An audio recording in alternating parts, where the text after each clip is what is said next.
this fire has fluctuated in size. It was 75 acres as the governor first saw, then it grew to 270 and now 160 or so, and maybe climbing back up because of this weather. And that's really what we can expect from this fire over the course of the next few days.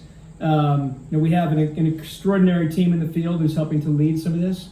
Ranger Director John Solon, Robbie Meekus, the incident commander. She took me out today. I got a little dirty, which is great. Get out of the office, get dirty, and seeing some of that firsthand, as well as Lieutenant Kevin Slade from our Rangers. These folks, as Governor mentioned, we're usually sending them out west this time of year, right, to fight these million-acre fires. And we can do that because there are usually no fires here in New York. This is an extraordinarily dry year. You've all felt the heat. You see the arid climate now that we're in, and that has really given rise to these conditions that are frankly dangerous. This mountainside, Minnewaska State Park, in the high ground behind us, is actually a fire-prone environment by its evolution. Fires actually can help to spread the vegetation over time by allowing these trees to grow.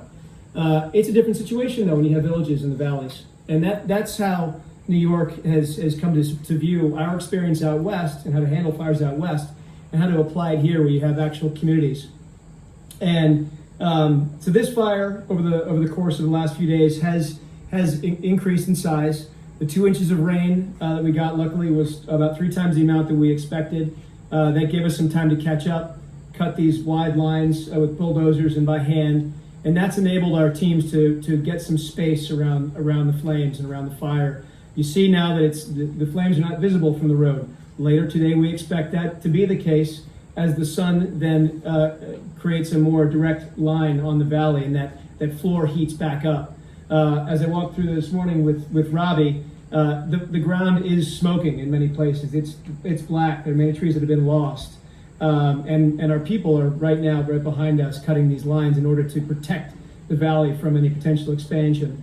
So the weather conditions are not favorable. Unfortunately, we're seeing the likelihood of continued dry conditions, low humidity over the next few days. That's really, and the wind, of course, that's what makes this a potentially dangerous situation. And that's really why the governor has brought us all here to make sure that we're hitting this as quickly and as hard as possible to keep this from becoming something very, very significant.